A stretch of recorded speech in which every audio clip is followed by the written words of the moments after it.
అందరికీ నమస్కారం. నేను మీ మురళిని. మీకు సామెత గుర్తుందా? ఇంట్లో ఈగల మోత, బయట పల్లకీల మోత. నిజంగా ఒక కుటుంబంలో ఉన్న గొడవని తీసుకుని వచ్చి బయట పెట్టుకుని రభస చేసుకుంటే ఏ కుటుంబానికైనా ఇబ్బందే. అందులోనూ ఒక మంత్రి హోదా వెలగబెట్టి ప్రత్యర్థులను తిట్టేటప్పుడు నోటిని సంభాళించుకోకుండా, ఏం మాట్లాడుతున్నామో తెలుసుకోకుండా, వాడు కుక్క ఈడు నక్క అంటూ మాట్లాడుతూ విచ్చలవిడిగా పేటరేగిపోయినటువంటి జోగి రమేష్ కుటుంబం ఇప్పుడు రోడ్డు మీద పడిపోయింది. నిజంగా కొడుకు పెళ్లి చేసిన తర్వాత ఆ జరిగిన పర్యవసానాలు, కట్నాల కోసం మాట్లాడుకున్నటువంటి మాటలు, ఇవన్నీ కూడా ఒకటి సోషల్ మీడియా వేదికగా బయటకు వస్తూ ఉంటే ఊరుకుంటారా? ఎందుకు ఊరుకుంటారు? ఎందుకు ఊరుకోవాలి?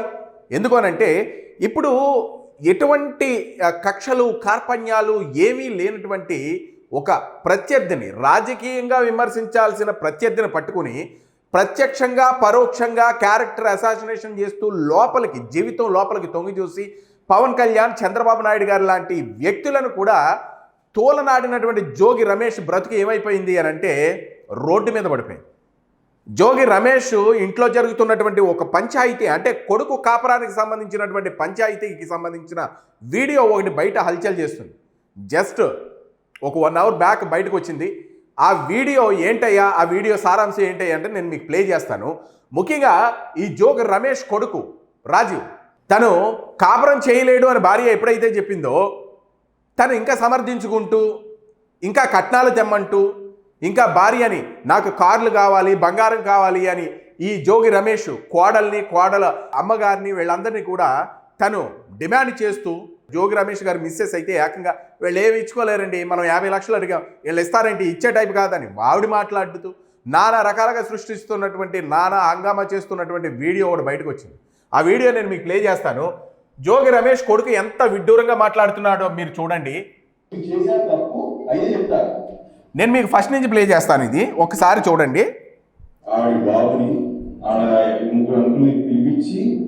నన్ను కూర్చోబెట్టి నైట్ 3 గంటల వరకు కూర్చోబెట్టి బ్రెయిన్ వాష్ చేసి నాకు ఈమె ఫోటోలు చూపించా, నాకు ఏమనుకోలేదు. అయినా సరే గమనించారా? ఇతనికి రాత్రి 3 గంటల వరకు బ్రెయిన్ వాష్ చేసి పెళ్లి కొప్పించారు. ఆ అమ్మాయి నచ్చలేదట. నచ్చకపోతే బలవంతంగా పెళ్లి చేయించారట. ఓకే, చేస్తే ఇతగాడి బుద్ధి ఏమైంది? పెళ్లి చేసుకోనని చెప్పొచ్చు కదా. బ్రెయిన్ వాష్ చేయడానికి నువ్వు ఏమన్నా చిన్నపిల్లాడువా? నీకెందుకు ఆ నేళ్ళు వచ్చాయి? వచ్చిన తర్వాత నువ్వు కరెక్ట్ అయిన డెసిషన్ తీసుకునే పొజిషన్లో లేవా? ఒక మంత్రి కొడుకువి, రాజకీయాలు మాట్లాడావు, చంద్రబాబు నాయుడు గారిని తిట్టావు, లోకేష్ని తిట్టావు, పవన్ కళ్యాణ్ గారిని తిట్టావు, వాళ్ళని విపరీతమైన మాటల ధోరణితో తిట్టావు, నువ్వు నీ తండ్రి కూడాను. తిట్టినప్పుడు ఆ అమ్మాయిని పెళ్లి చేసుకోలేనో, అమ్మాయి నాకు నచ్చలేదని పెళ్లికి ముందు నువ్వు చెప్పలేకపోయావా? నేను అలా చెప్పలేకపోయానని చెప్తున్నాడు జోగి రమేష్ గారు వాళ్ళ అబ్బాయి. నెక్స్ట్,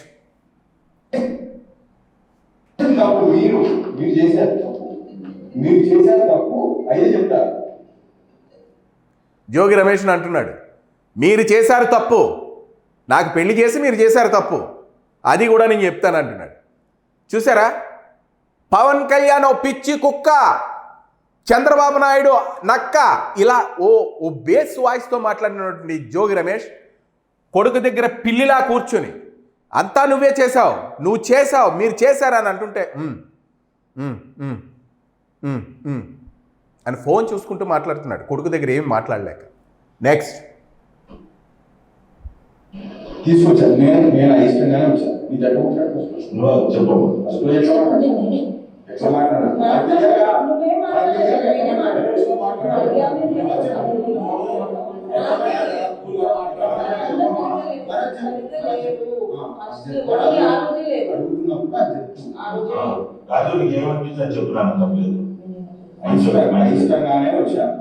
వచ్చిన తర్వాత వెళ్ళేటప్పుడు మళ్ళీ సడన్గా ఆపి ఇదంతా ఎక్కడ జరుగుతుంది అనుకుంటున్నారు? జోగి రమేష్ గారు ఇంట్లో పంచాయతీ, కాపురాన్ని సెట్ చేసేటటువంటి పంచాయతీ.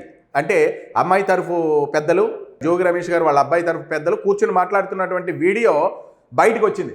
ఎవరు తీశారో తెలియదు కానీ చూసారా, ఈ శారీ కట్టుకున్న ఆవిడ ఇక్కడ కెమెరా పెట్టి తీస్తున్నారు. ఎవరైతే అంకుల్స్ ఎవరైతే వాళ్ళతో కూర్చొని ఆ వీడియో ఏంటో నేను చెప్తాను, మీకు అలా చూస్తే అర్థం కాదు.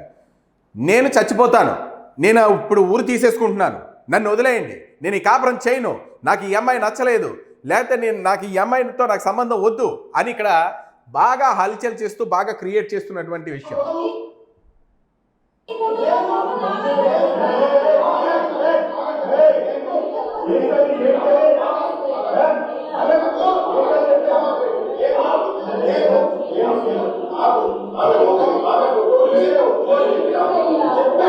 ఇది ఆ రోజు అనుకుంటున్నారా? ఇది రెండో పంచాయతీ అనుకుంటా. షర్ట్ రంగు మారింది చూడండి.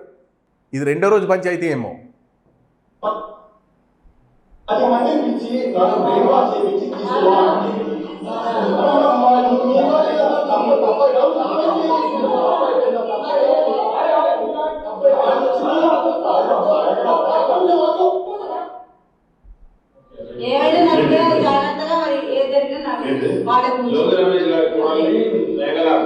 తల్లిదండ్రులు మీరు అందరు కృష్ణ అందరు వాళ్ళ ఇంటి దగ్గర తోలిపోదానికి వచ్చిన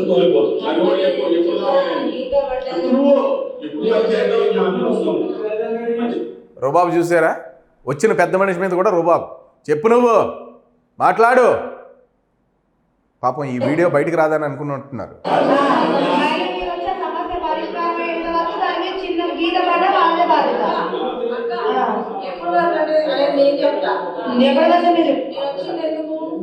అందరి ముందు వేసినట్టు పెళ్లి చేసిన రోజుల్లో పంపించేసాడు కదా. నా తప్పేం లేకుండా నేను నా మీద బ్లేమ్ వేసుకోను. అర్థమైందా? నా తప్పేం లేకుండా నేను బ్లేమ్ వేసుకోను. పెళ్లి చేసి 2 రాష్ట్రాలకు తెలిసి అట్టు పెళ్లి చేసి ఆ అమ్మాయి పెళ్లి కూతురు జోగి రమేష్ గారి కోడలు. ఆమె చెప్తుంది, ఏ లోపం లేకుండా నేను బ్లేమ్ చేస్తే బ్లేమ్ మీద వేసుకోను. తప్పు వాళ్ళ వైపు నుంచి ఉంది. 2 రాష్ట్రాలకు తెలిసినట్టు పెళ్లి చేశారు. పెళ్లి చేసి ఇప్పుడు నాది తప్పు అని అంటున్నారు. కాపురాన్ని చేయమంటే నాది తప్పు అని అంటున్నారు. అటువంటిది నా మీద నేను బ్లేమ్ చేసుకోను. ఖరాఖండిగా చెప్తుంది ఆవిడ. బరాబర్ చెప్తుంది అనమాట. చెప్తుంటే మళ్ళీ అక్కడ జోగి రమేష్ గారు రుబాబు చూడండి.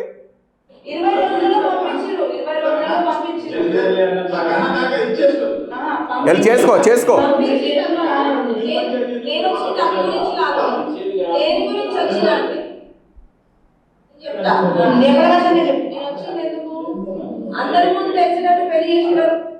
అందరి ముందు పెట్టి పెళ్లి చేశారు కదా. పెళ్లి చేసి ఇప్పుడు బ్రతుకుని బయటికి ఇడ్చారు కదా.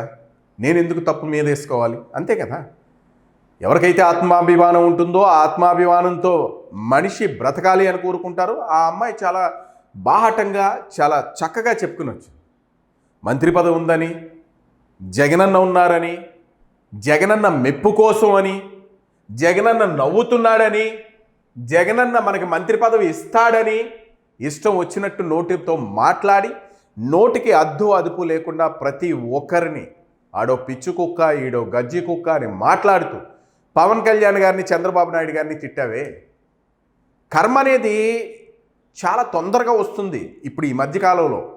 ఇప్పుడు గతం రోజులతో పోలిస్తే ఈ మధ్యకాలంలో చాలా చాలా తొందరగా వస్తుంది. అది కలియుగం వల్ల లేదు అని అంటే కాలం మారిందో తెలియదు. కానీ ఏదైనా పక్కోడికి మనం ద్రోహం చేయాలి అని చూస్తే ఆ ద్రోహం చేసేస్తే మరుసటి రోజు మనకు వచ్చేస్తుంది. నిజంగా ఆ నియోజకవర్గంలో జోగి రమేష్ నియోజకవర్గంలో చేసినటువంటి అరాచకాలు ఎన్నయ్యానంటే అగ్రిగోల్డ్ భూముల వ్యవహారం దగ్గర నుంచి అన్నీ తవ్వితే లంకంత ఉన్నాయట. రాజకీయ విశ్లేషకులు చెప్పేటటువంటి మాటల్లో ఆ అర్థాలను మనం అర్థం చేసుకుంటే అక్కడ జరిగినటువంటి దందాలు కానివ్వండి, అక్కడ జరుగుతున్నటువంటి యాక్టివిటీలు కానివ్వండి, ఏదైనా సరే జోగి రమేష్ ముద్రతోనే జరుగుతాయి అన్న మాటలు కూడా వినబడ్డాయి. అరే ఏదైనా చిన్న గొడవ అయితే నాకు కారు కావాలి, 50 లక్షల రూపాయలు కారు దండి అని అంటే కారు కొనివ్వాలి. నాకు 10 కాసులు బంగారం కావాలి అని అంటే బంగారం కొనివ్వాలి. లేదు నాకు ఒక 50 లక్షల క్యాష్ కావాలంటే క్యాష్ కావాలి. ఇప్పుడు ఒక అమ్మాయిని పెళ్లి చేసిన తర్వాత ప్రతిసారి అల్లుడు కుటుంబాన్ని మొత్తం అందరినీ పోషించాలి అని అంటే ఏ ఆడపిల్ల తండ్రికి సరిపోతాయి గట్స్ చెప్పండి? ఏ ఆడపిల్ల తండ్రి పోషించగలడు? ఆడపిల్ల తండ్రి అంటే డబ్బులు ఇచ్చి అల్లుడి తరఫున ఉన్నటువంటి మామగారిని వీళ్ళందరినీ కూడా పోషిస్తాడా ఆడపిల్ల తండ్రి? అసలు పెళ్ళెందుకు చేస్తారు?